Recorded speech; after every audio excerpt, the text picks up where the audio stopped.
What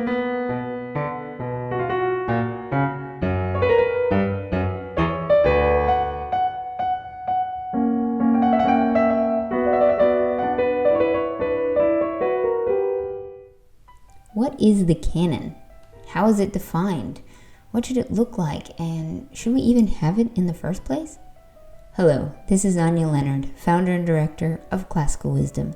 You are listening to Classical Wisdom Speaks, a podcast dedicated to bringing ancient wisdom to modern minds. Today I'm speaking with Zachary Davis, the founder and president of Lyceum, an educational audio studio, the VP of Content for Himalaya, as well as the organizer of the Sound Education Conference. Zachary is also the host of Ministry of Ideas and Writ Large, a founding member of the Hub and Spoke Audio Collective. We will be discussing the history of the canon, how it has evolved, and what it should look like. But before we begin, I'd like to give a quick thank you to our Classical Wisdom Society members who make this podcast possible. If you would like to help support the classics and become a society member, please go to classicalwisdom.com and click Start Here. Now, onto the canon. What should be in it, and who should decide? But I feel like right now there's so much conversation happening about the value of the classics, about the role of humanities, its future, how these works, its position in our current society, whether we should be talking about it. And there's just a lot of conversation happening. And a lot of it comes back down to the canon. And I think a lot of people talk about this without really knowing anything about it. They don't know about the history. They don't know about how it's defined, what it really means. And so I think if you're going to have an important dialogue about the role of ancient history in our modern lives, and about the classics in general, I think we should define the terms and discuss just at the very beginning, what is the canon and how is it defined?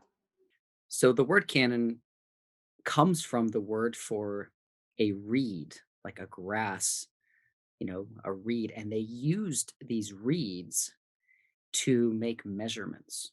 So you'd be like, all right, this block of the building is 3, cannons long. And eventually that reed and that standard got used for measurement of all kinds. So canon at its most fundamental is something to measure by, a standard.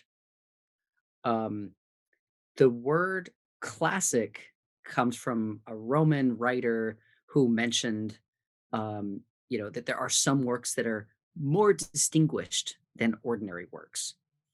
The sense that there really are differences. There's works of greater quality than others.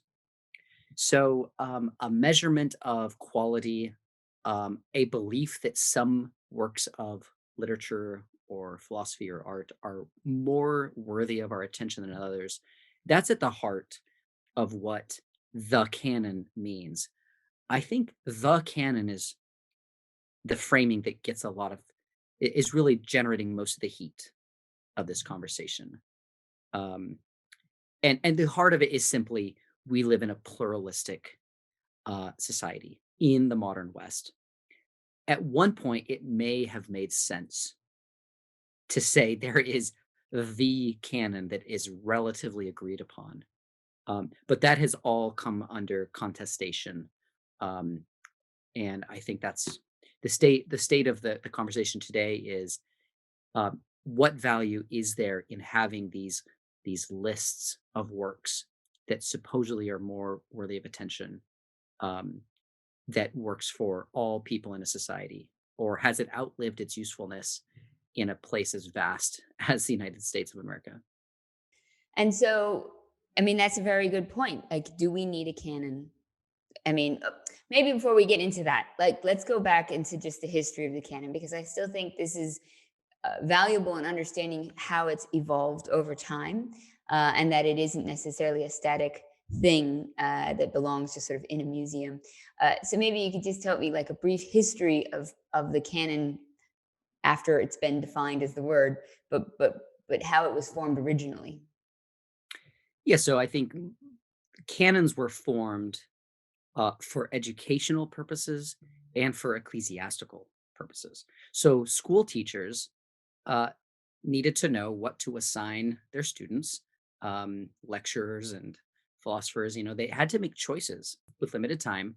What should my students focus on? And so the classical world put together works that they found more valuable. Um, Plato, Aristotle, their successors. And it was always contested. I think it's very important to know that the canon has never been fixed. It's always changing, always undergoing debate about who should be in and who should be out. And that's part of the joy of canon conversations is like, is my opinion right? Or is yours or is somebody else's? So yes, there had to be choices about what to assign students. And so canons are created and forged for pedagogical purposes, and also simply when great minds share their opinion of what the best works are, it has a kind of authority. So that too is how canons are formed.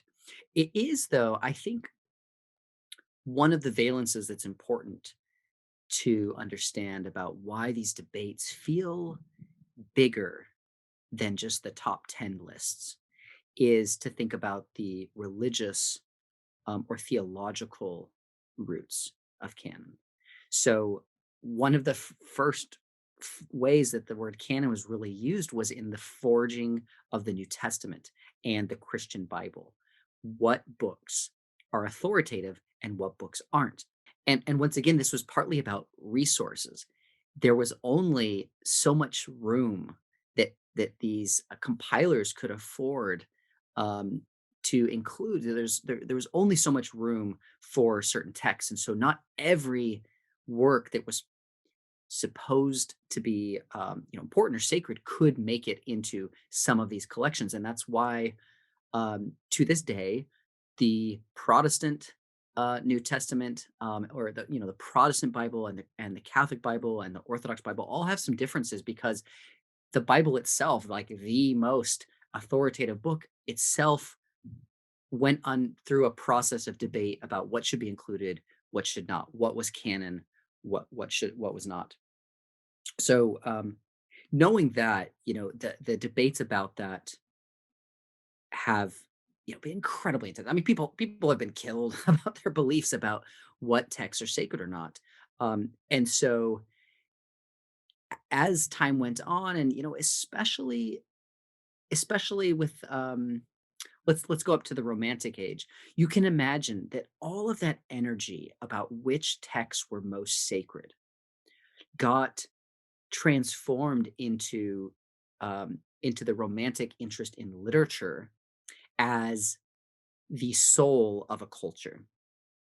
So a lot of Romantic thinkers, Victorian thinkers, could sense that Christianity's pull on the hearts of its citizens was waning. And so, what could take its place? Well, kind of, the national production of its people, national literature, national thinkers, national art. And so, there was a lot of effort put into deciding which artists, which thinkers, which writers really represented the nation as a whole. What had that vital spirit? And so these canons are formed partly to express something deep about the nature of the political community that these works are coming from. And so in 19th century curriculum, 20th century curriculum, what is in the canon is saying a lot more than just these books are good. It's more about these books are who we are. And that is, again, this question of identity is why these questions are so heated. And so after World War II, um, while decolonization is happening around the world, new questions were raised by post colonial thinkers about the current canon, of the 60s and the 70s. Is like, what books are included and why?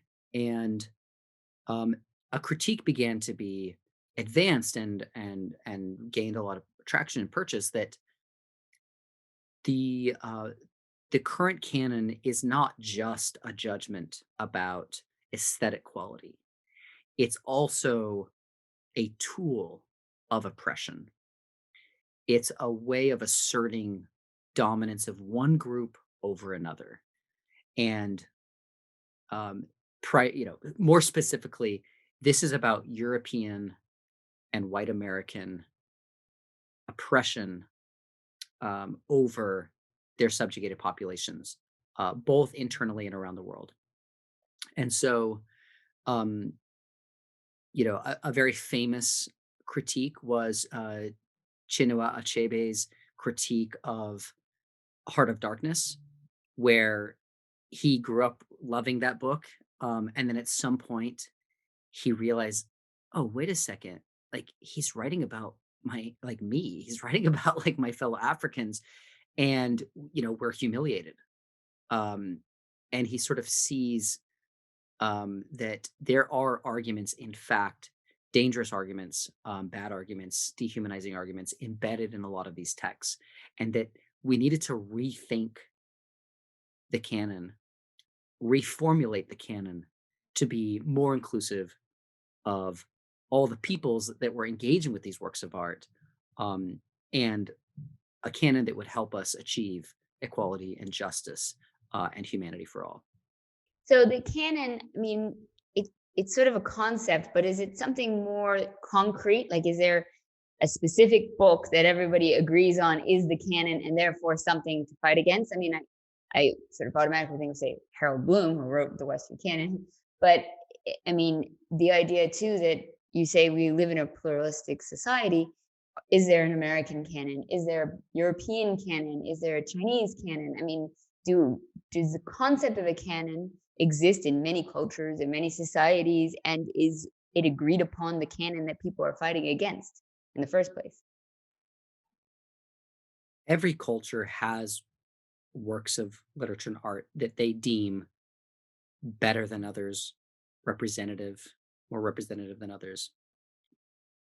So yes, there's a Chinese canon, there's an Indian canon. The way that they describe and think about their canons are going to be culturally specific. I think the Western canon um, was forged under a number of pressures and a lot of anxieties about cultural cohesion. And I think it was often emphasized um, as being more fixed and eternal than it was ever meant to be.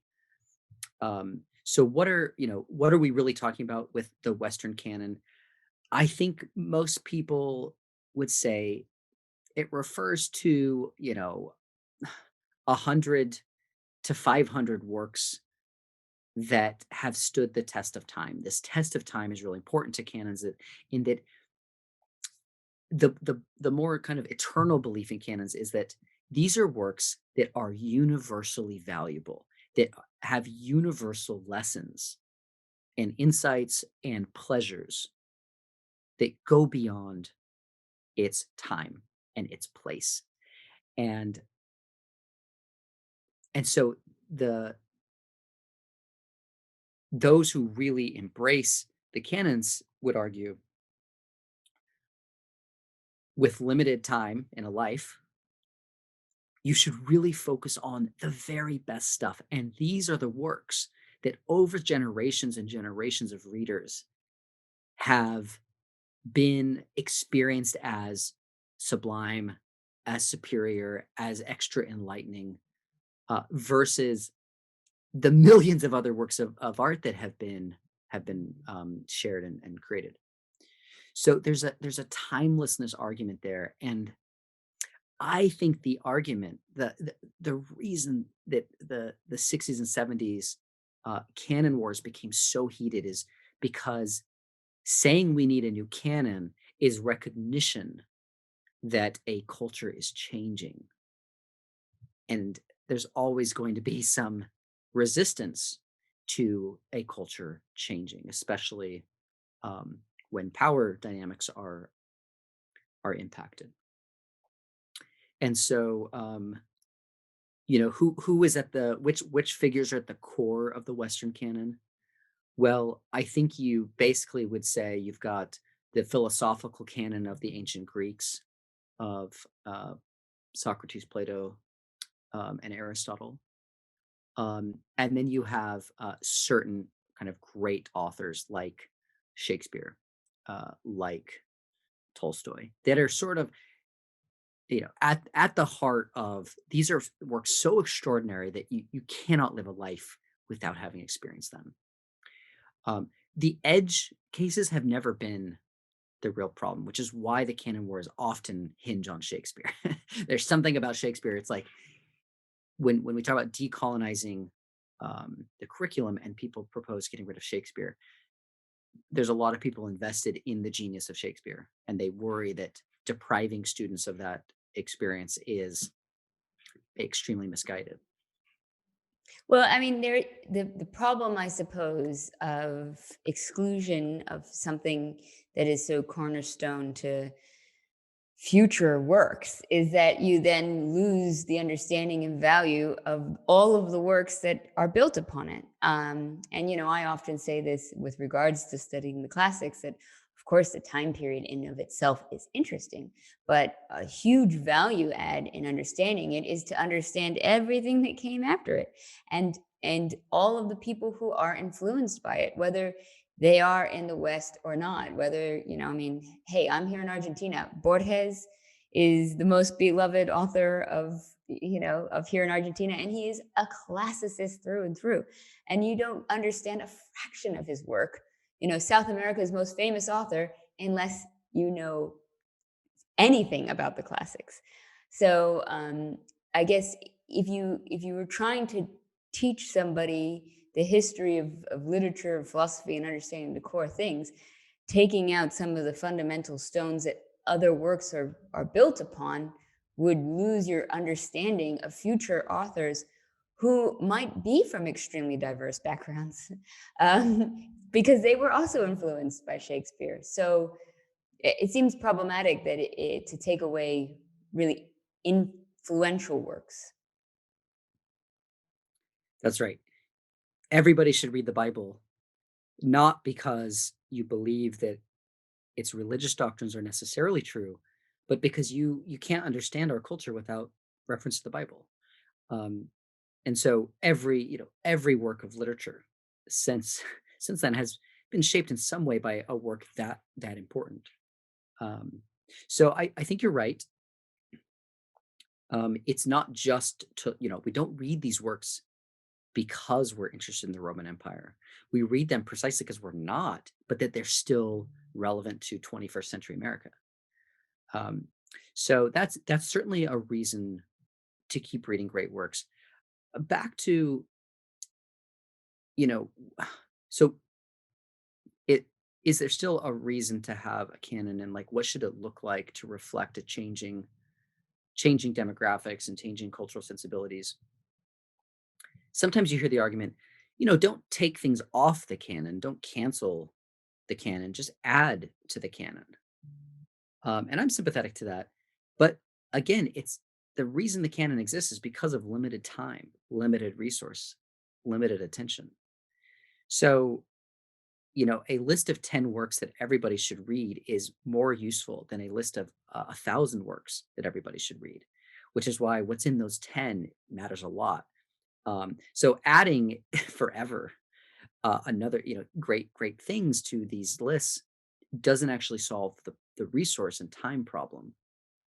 Um, Yeah, so I mean that's an excellent point. But I would like to sort of say something else about Shakespeare that actually you mentioned in your podcast at large when you spoke a bit about the canon, was the fact that one of the values in Shakespeare, for instance, was that he sort of for the first time appealed to a wider audience. That, in the new form of theater, people were of different social stratas sort of joined together in a way that they hadn't previously, and that therefore they had an appeal to a wider audience. And that's part of the reason why he is so enjoyable and so replicated and so important and so influential.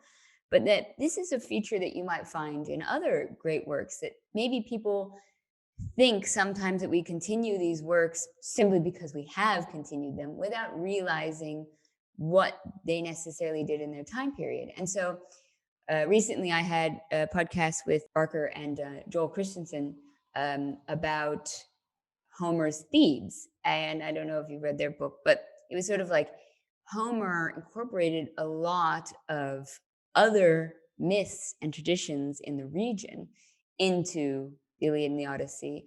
And whether it was sampling or stealing, the end result is that these works had a greater appeal because they actually catered to a wider audience, a more diverse and pluralistic society than we like to think it is nowadays. We just think, oh, that's Greece, but actually, it was very diverse. It was very multicultural, and that those works were catering to that wideness of audience, so that the value in those works is actually much is reflective of some of the values our current society has in regards to incorporating a wider audience and being diverse and trying to appeal to a wider audience. Yeah, that's exactly right. I mean, Shakespeare borrowed so many ideas and stories from everywhere he could.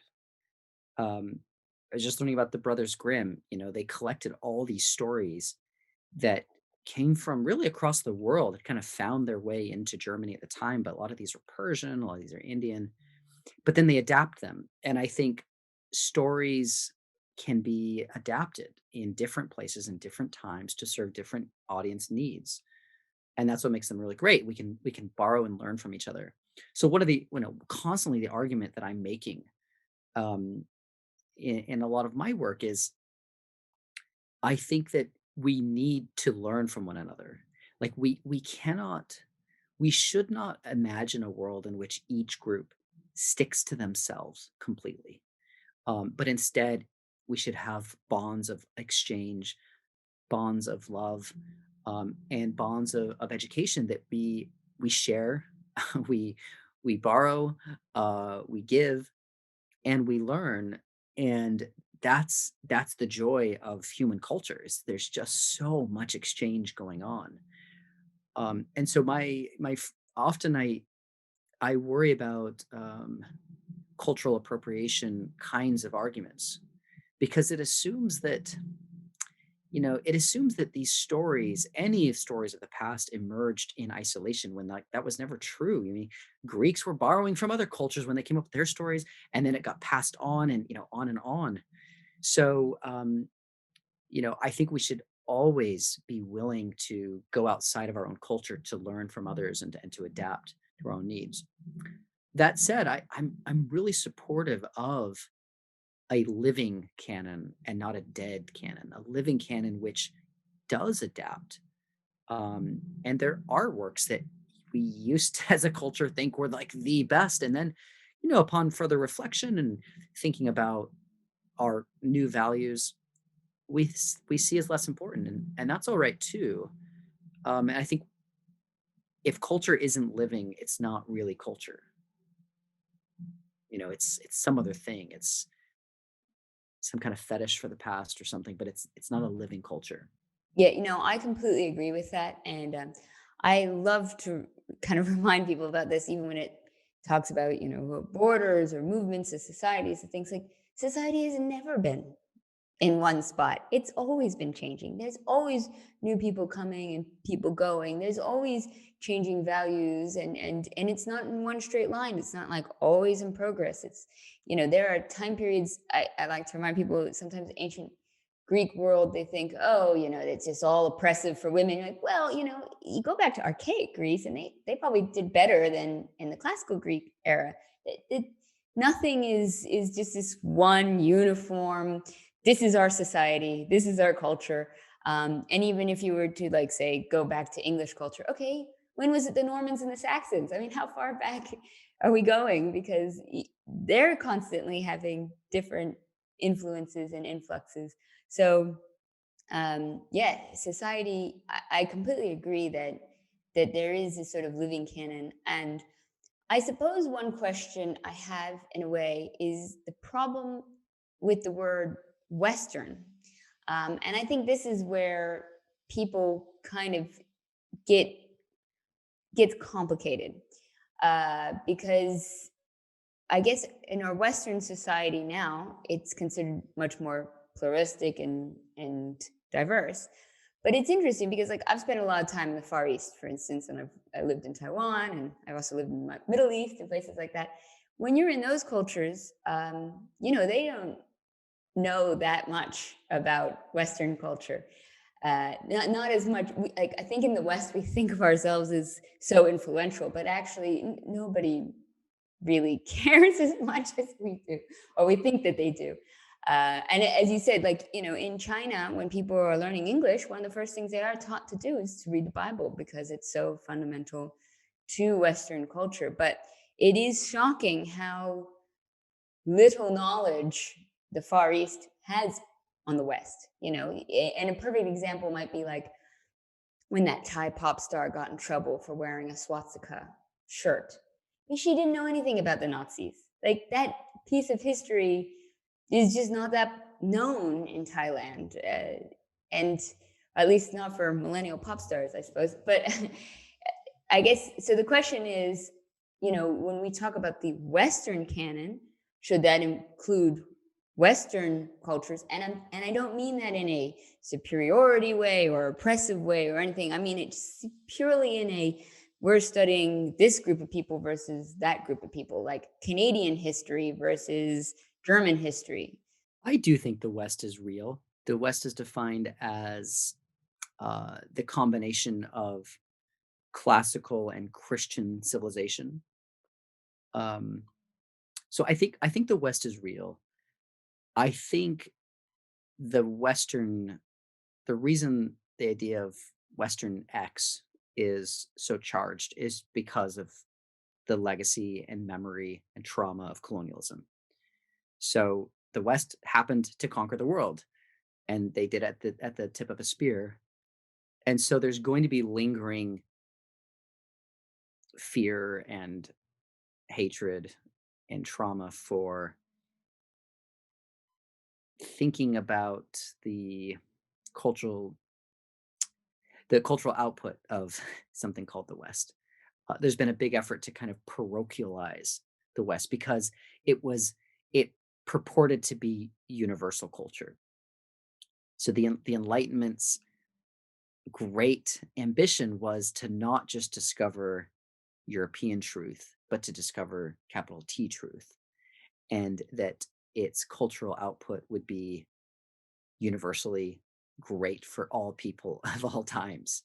So that universalism was a strength for colonialism, and it's a liability for a more multicultural world, or at least a world where Europe no longer tries to assert its supremacy.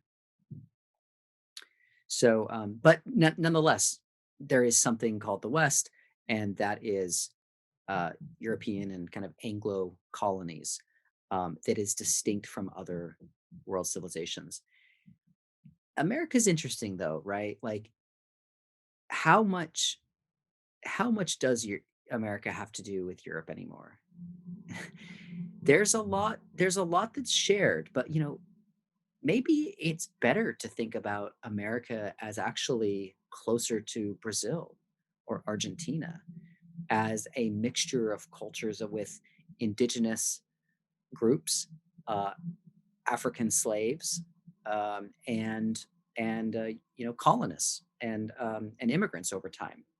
That it's actually got a lot more in common with each other than this kind of maybe older, antiquated idea of a cohesive West.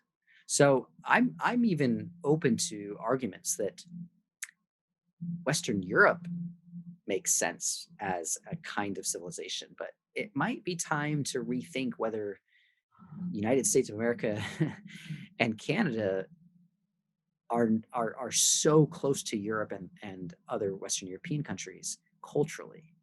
that it's better to think of them as one entity rather than as separate things.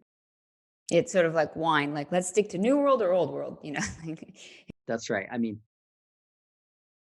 And we've been separated for a long time now, 400 years from this parent continent.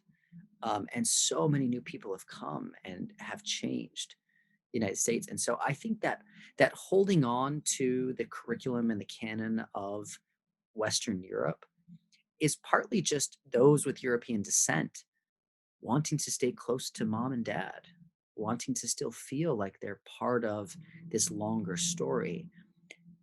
And maybe it is time to start our own story with a kind of different canon.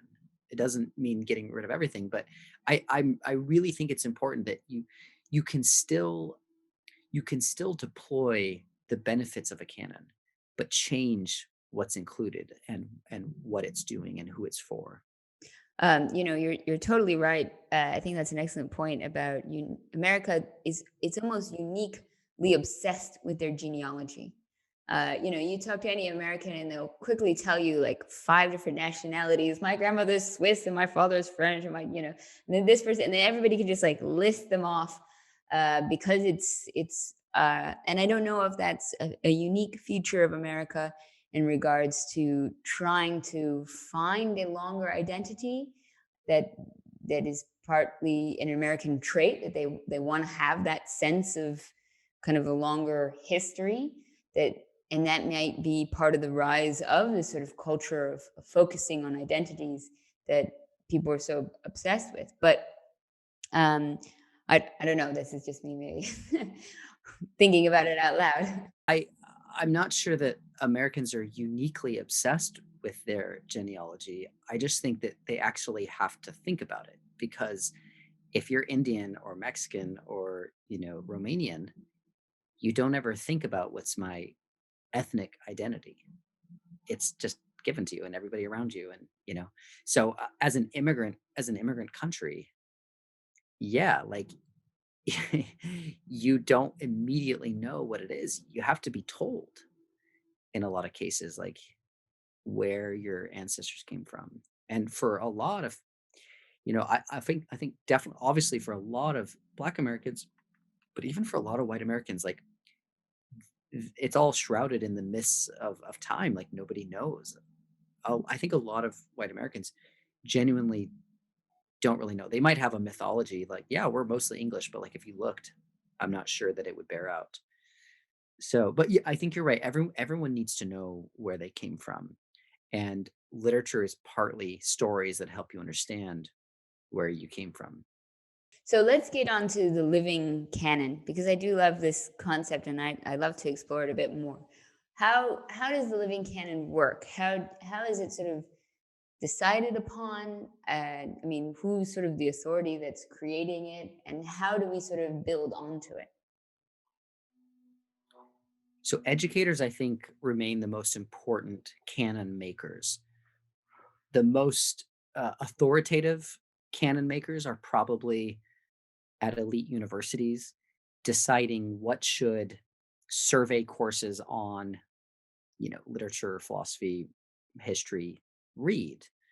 So, assigning books in the classroom is one very important way the canons are made. At the national level, um, you have teacher or K through 12 curriculum that's also decided upon, and the state level and even at the school level. So educators are a big part of what makes the canon. And then you have authoritative cultural critics. So you mentioned Harold Bloom in 1994 with his book, and there are um, always new lists being published and created by different organizations like Modern Library or Penguin or newspapers and magazines of all kinds who put together their best of lists. And that's one other way in which we learn about which works are in this particular canon. So once again, there is no single canon. There's just lots of conversations about what's the best. And so that's how it's made. I think in the present, every year new works are being created and shared, and the ones that win prizes, the ones that sell a lot, the ones that get really really quality reviews, they become part of the mix, become part of the possibility of adding to the canon, being part of the living canon. So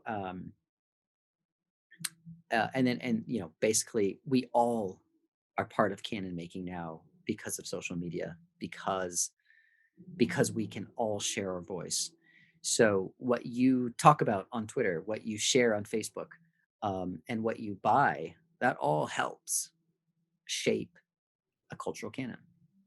And what do you think is the goal of the canon? I mean, you said you have a limited time to read a certain number of books, and so we have this desire to read X number of things. Is the goal to be knowledgeable? Is the goal to be moral? Is the goal to continue the history of humanity? I mean, what is the aim of these books in the first place? Like any great book, you can't reduce it to a single thing. They're bigger than one single goal. Every great book has so much going on that is valuable. So there's no single purpose of the collection of works that we consider the best. But I would hazard my favorite purpose, and my favorite purpose is the canon helps you become human.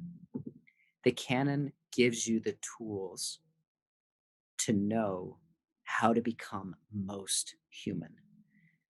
You can say, well, we're all human, we're born.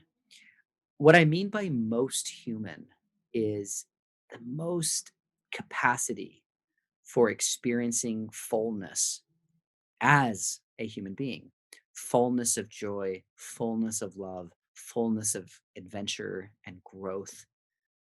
And these books are not, you don't read them to just drop names at a cocktail party. You read them because they can help you feel alive, and they can change your ability to be more fully you. There is lots of possibilities for Anya Leonard, and great works can inspire you to live out different and more full versions of yourself. I love that. Yeah, it just connects you, I feel like, in history, in time, in place, to feel the full spectrum of the world, even the bad stuff, you don't read Brothers K to feel good, you read it to feel deeply. Now I'd love to just kind of focus it on you actually for a second. You've been working on like a lot of really cool projects and quite diverse with regards to educational platforms and podcasts. You've got Writ Large, a Ministry of Ideas, and you've got these conferences. Maybe you could just tell us a little bit about what your goal is with sort of this really cool wide spectrum of just putting ideas out there. Yeah, I really love the canon because I think the canon has helped me in my life. And so I think of my vocation and my mission as helping as many people as possible understand themselves and their society and their time better. And so everything that I do generally revolves around helping people engage with the humanistic tradition, in ways that fit their life.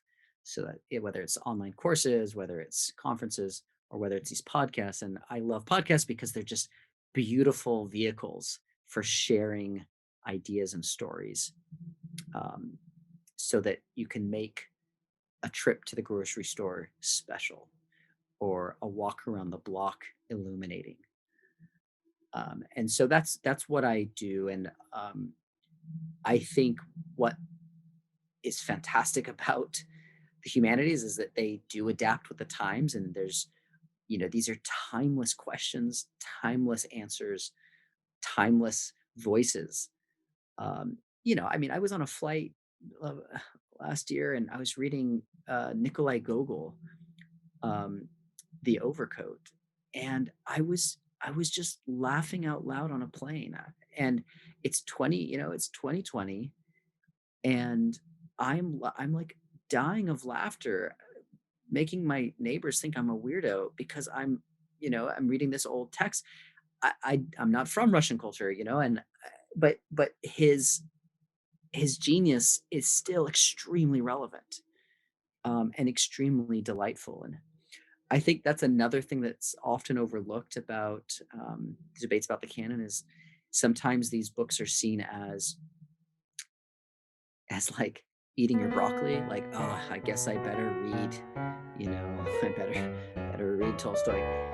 Actually, these are the books that were so delightful and edgy and exciting that people couldn't put them down.